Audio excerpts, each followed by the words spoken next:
Hey guys, welcome back to another impressions video on one of the latest games that I beat on the PlayStation 4, and that game is Control, which is also available on other systems, but I did play it on the PlayStation 4 via the PlayStation Now service, and obviously that's why I don't have a physical copy here to show you guys.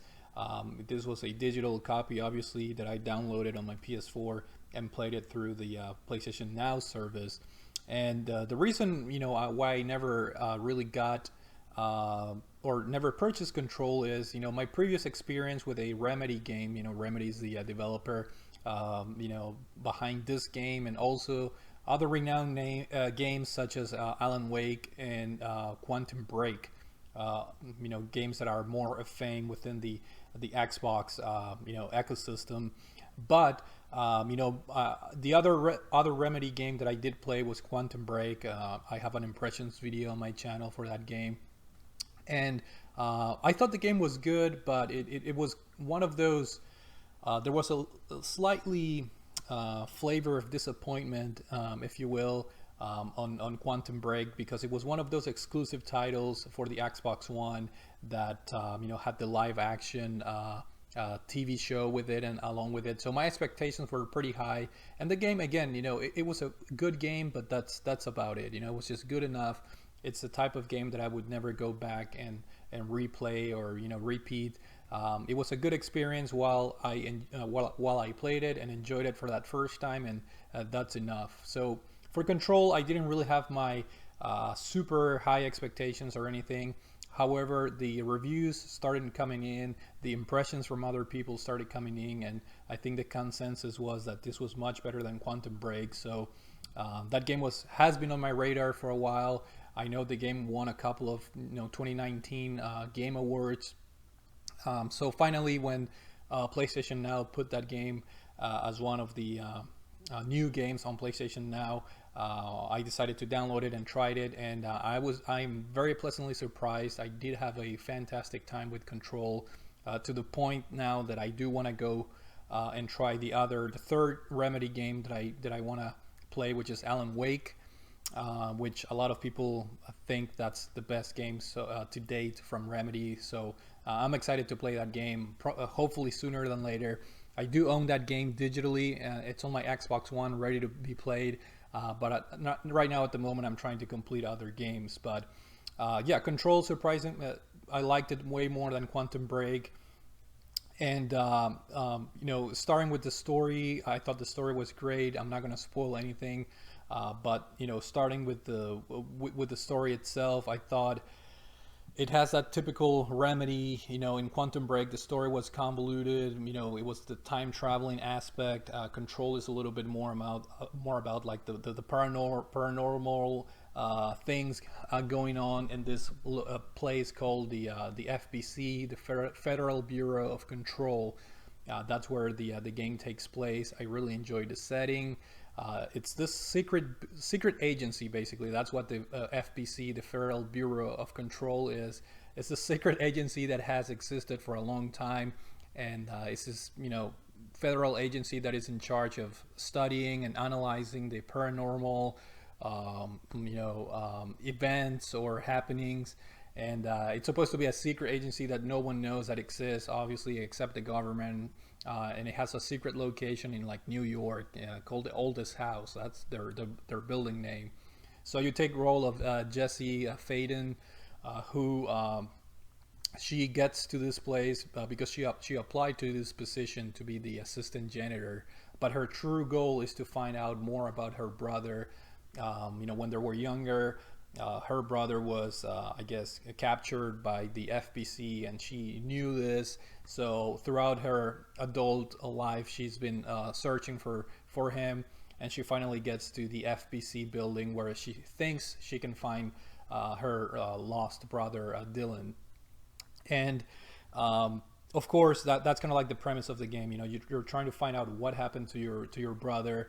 And at the same time, other things happen in the FBC, and you're trying to solve those mysteries as well, such as who are the Hiss. The Hiss is basically the enemy the enemy entity that you fight in this game. So as you progress through the game, you're trying to find out more about the enemies, the Hiss, their their purpose, their goals, why do they exist. You're trying to find out more about the paranormal things that happen in the inside the building, the oldest house as it's called.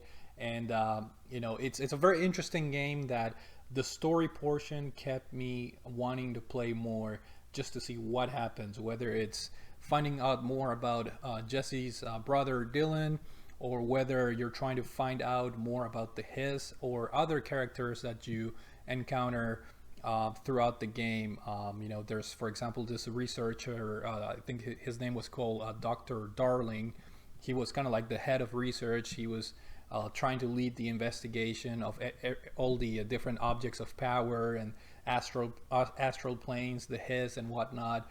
And you find, the game does a good job of keeping you hooked, not only through obviously the natural progression of cutscenes and whatnot, but the game does have a ton of collectibles, documents, audio recordings, video recordings that you can watch as you play the game. And in typical Remedy faction, these documents, the cutscenes, the files that you read, they're not clear cut. They're open somewhat to interpretation, or they're disconnected. They're not in order, so you have to put all the pieces together. And Control was the type of game that it had me, as soon as I beat the game, it had me jump online to look at more elaborate studies of the game, elaborate discussions, or other people sharing their own reviews and kind of like analyzing more the story, what happened. So that's something that very few games typically trigger that effect on me. Like the BioShock games, especially BioShock Infinite. Right after I beat the game, I jumped online to learn more about the game. And Control is one of those that I really wanted to find out more about the Control universe, about Jesse and all of that. And so there are some interesting developed stories out there by fans and theories and whatnot. And I think what makes it even more compelling is that Remedy is creating this connected universe with their games, through Alan Wake, Quantum Break, and now Control. My first superficial thought was like, okay, they're gonna probably have some Easter eggs out there from the Alan Wake game and Quantum Break, but no. If you actually look at the files, some even video recordings in the game, there are actual connections within the universes of these three games. They're not just a regular Easter egg. They are full-on connections between the games, which in my opinion is something cool, because Remedy, it's kind of like setting things up for not only this game but for future games to have this interconnectivity, which I think is a pretty cool thing. And of course that opens up more fan theories and how things are connected and all that. So I think that was pretty cool. So through the cutscenes, through the documents or the collectibles that you'd find, I was compelled to read a lot of them, go back and read the ones that I didn't read earlier on in the game, just trying to connect all the pieces. And that's something that kept me engaged all the way until I beat the game. And there's a new DLC out there that I plan on buying. I think my plan of action would be, since I enjoyed this game so much, I'm gonna wait for like the Game of the Year edition that would come with all the DLC content, and buy the physical version, because I guess that's the beauty of these subscription services like Game Pass or PlayStation Now, that if I really like a game, I do want to support it. I do want to go out there and buy the physical copy. So I'll probably do that for Control once they have the Game of the Year edition. That way I can play all the DLC and whatnot. So the story, again, I didn't spoil anything, but I thought it was pretty interesting how you keep finding out more about the Hiss, more about Jessie, her character. And speaking of the characters, I thought she was a pretty well developed character. She has a very strong female presence and personality that I thought it was pretty cool. And then the rest of the characters, some of the NPCs I thought were very interesting in the game. The voice acting was surprisingly well, and I enjoyed talking to a lot of the NPCs and partaking in the side missions in this game. One of them that I just thought it was he had a very quirky personality was Langstrom. He's kind of like a scientist that you find in this one area later in the game.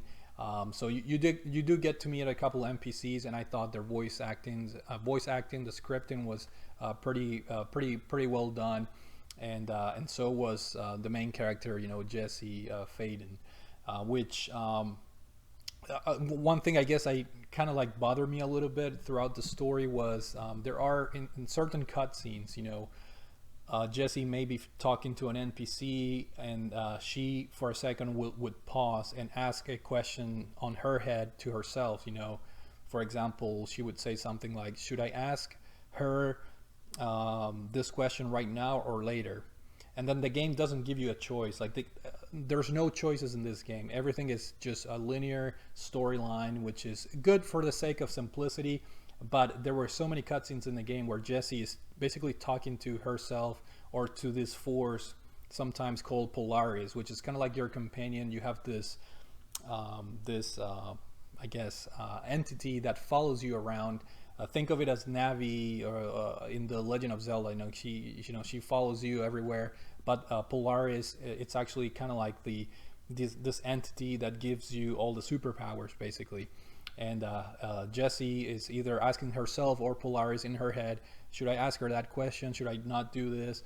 And that kind of, to me, left the door open for a pretty cool sort of telltale experience that Remedy could have attempted to do.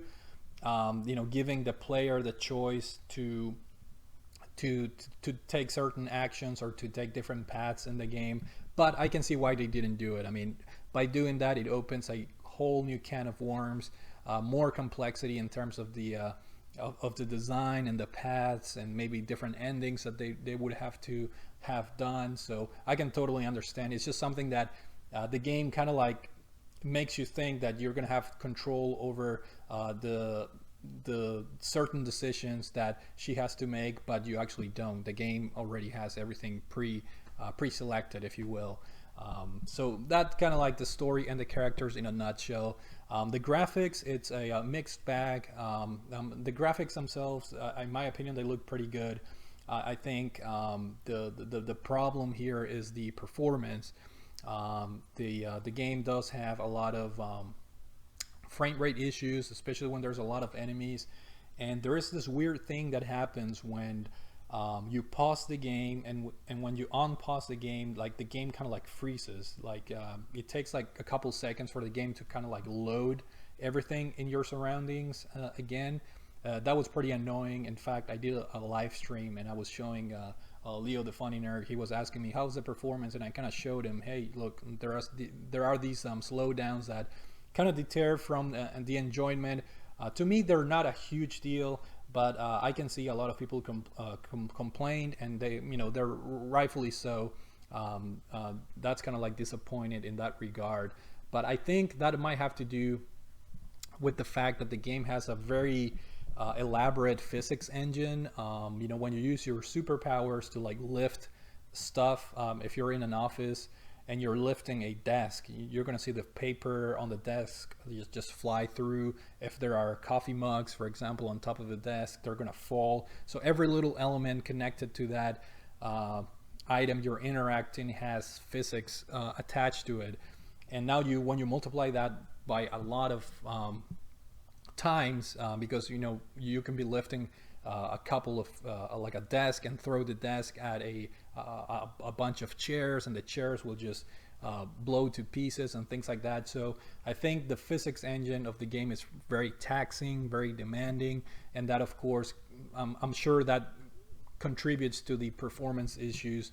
So I can see why those things are happening. Mind you, I did play this on the original PlayStation 4. Maybe if you play on the PlayStation 4 Pro, that extra boost of power helps the performance, but I cannot verify that because I don't have a PS4 Pro. So a little bit disappointing in terms of the performance, but at the same time, it didn't bother me a whole lot. I could see why some of the performance issues are present just because of the very complex physics in the game and whatnot. And then finally, talking about the graphics, the art direction in this game, it's something very, very strange. This game has a very boring atmosphere. It's basically this government building. It's just concrete walls. The game has a very defined gray tone throughout the whole game. It's just offices, and obviously the oldest house, which is the building of the Federal Bureau of Control. Obviously, that place has different offices, different areas. You have the maintenance area where all the pipes and coolant pumps and all that are located. You have the research area where all the labs are in there. You have the quarry, which is where they mine minerals. So it's not a very there is variety in terms of the places that you can visit, but all in all, everything looks very samey, very boring, concrete, government building type looking. But here's the weird thing. I really enjoy the setting, despite being old and boring, and you have that feeling that you're stuck inside this weird building. The place felt fun to explore, if that makes any sense. So it's like a boring setting, very monotone setting, but at the same time I really enjoyed it. So it's a very weird feeling that I can't really come up with any other comparison from any other games that I played. But so the setting felt boring, felt a run of the mill, if you will, but I did enjoy it. So I know that sounds weird, but I did enjoy exploring every nook and cranny of the oldest house, for every area, the research area, the maintenance area, the quarry, the executive area. A lot of exploration in this game that can be done, and a lot of the areas look the same, but again, for some reason I enjoyed it, exploring the buildings.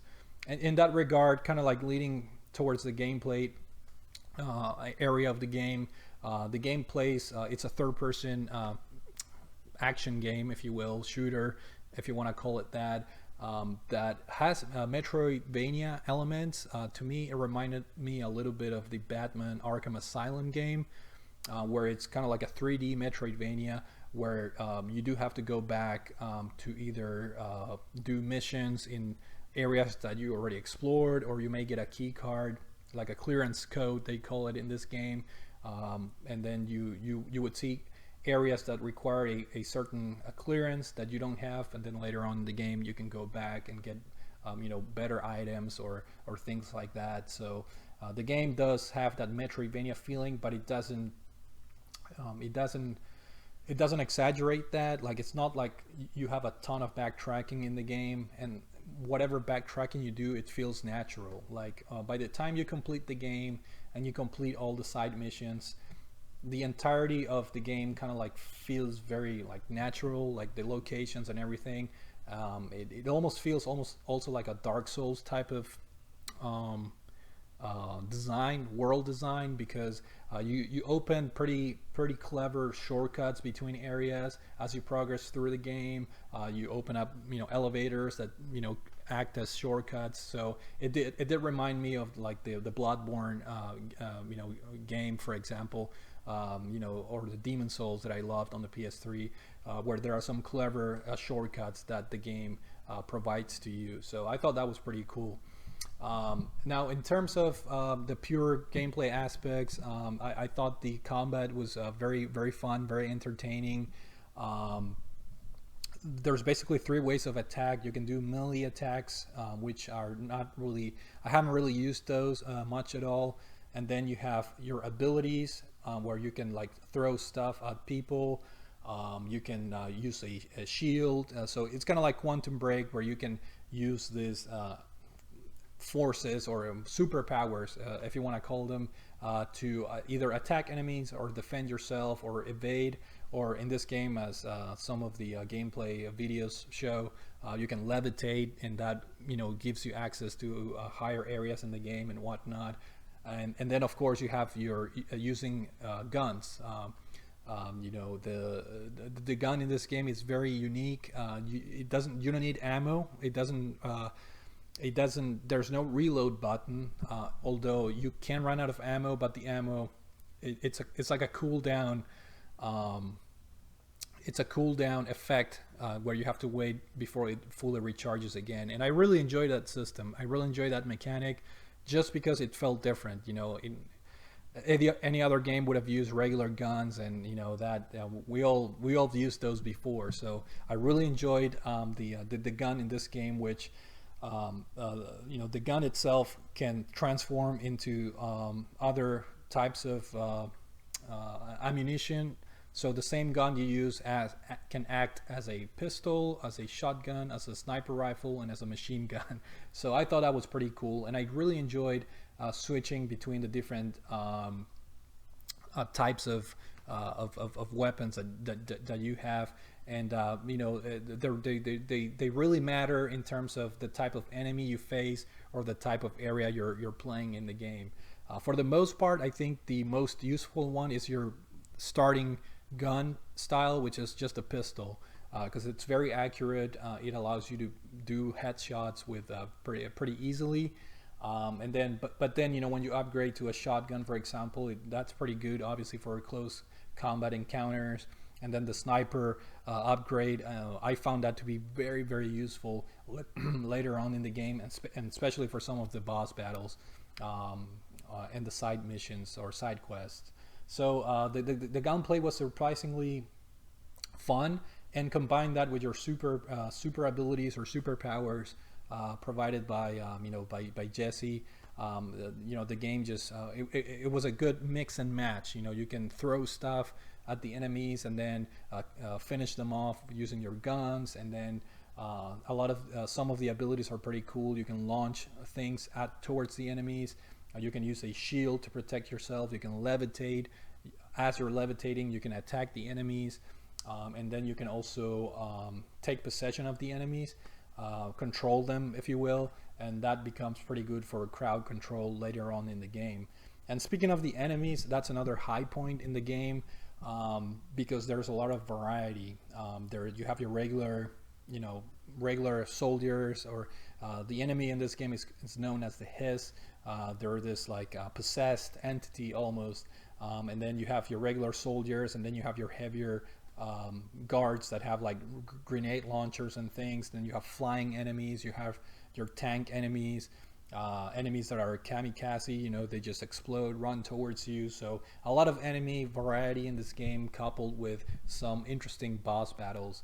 I do have to say, this game, to me, it felt hard. I know a lot of people that have played the game, they were saying, no, the game is not too bad. But I know I'm not alone in this, because I actually, Googled that up, you know, and went to the subreddit, for Control. And a lot of people are like, man, this game is brutally hard.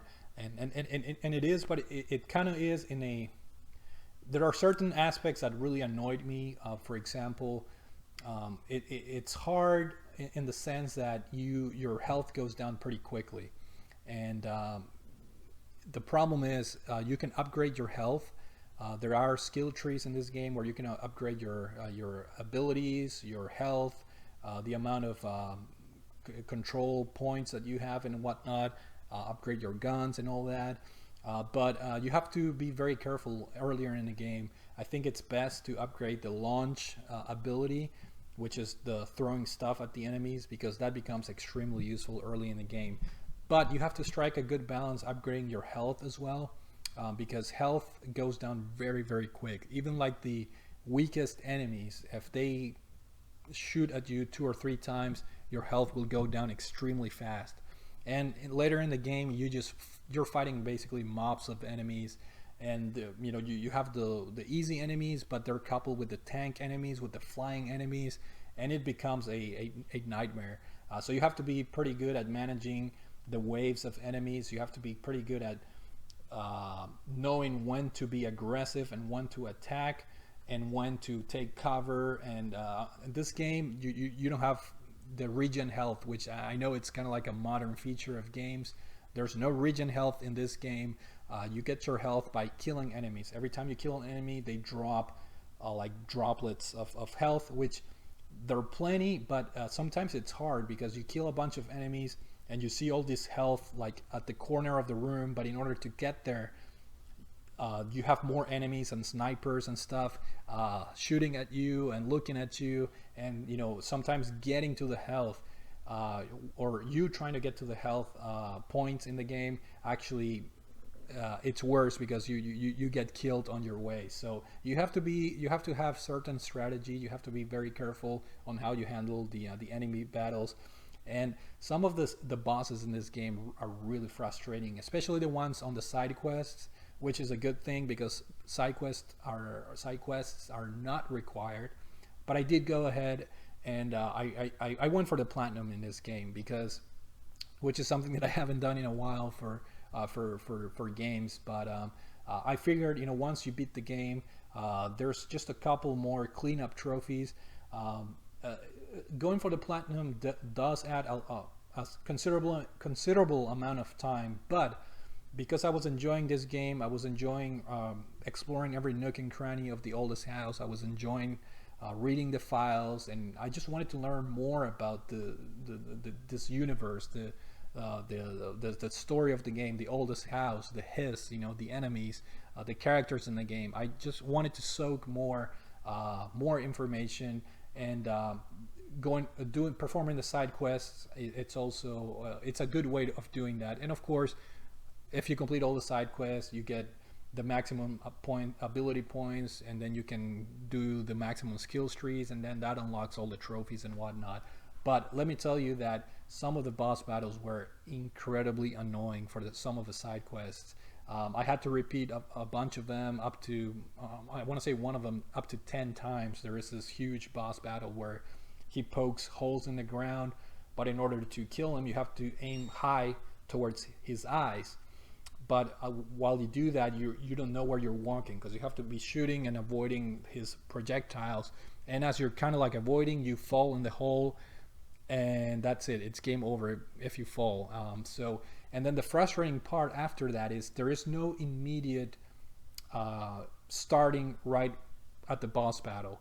You start from your last checkpoint, and the checkpoints in this game are kind of like your tower points in the Far Cry games, where you kind of like activate a save point, and then from that point you have to go to your side quest. So I can't believe, like, if I had one major complaint about this game, is that Remedy, they should have added, as soon as you die, an option to say retry or load from latest checkpoint or quit the game. 3 options. A lot of games do that.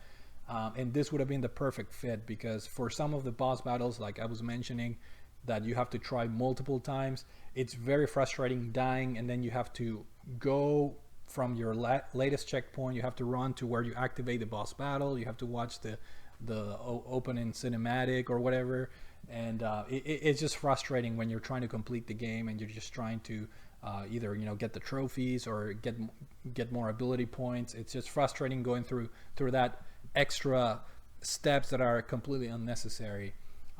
That's one of my frustrations with the game. It's a difficult game, and to make matters worse, if you guys are the type of person that just enjoy a good experience, the game doesn't have a difficulty setting. So there's no easy, there's no normal, there's no hard. It is what it is. When you start the game, there's only one difficulty, and the game doesn't even give you a choice. And again, like I was saying, in my opinion, it was very challenging and very difficult. Not to the point where you can compare this to like the Souls games or anything like that. It's just difficult in certain areas where I thought it was a little bit unfair. Some of the regular enemies, when they throw projectiles at you, they give you very, very little room. And when I say very little, you have to have like insane reflexes to avoid some of the projectiles, which is why I employed a little bit more of a caution. I was enjoying keeping my distance for the most part. I know a lot of people are saying in this game you sometimes have to be aggressive and just be on the run at all times, which I agree for certain parts or certain enemies. enemies encounters. I found that to be useful, but myself, I decided to keep distance. That was kind of like my strategy for most of the game. But again, you know, your situation changes and you have to adapt based on the environment and the enemies and whatnot. And then finally, the sound. You know, I already talked about the voice acting and the scripting in this game. It was fantastic. The soundtrack is amazing.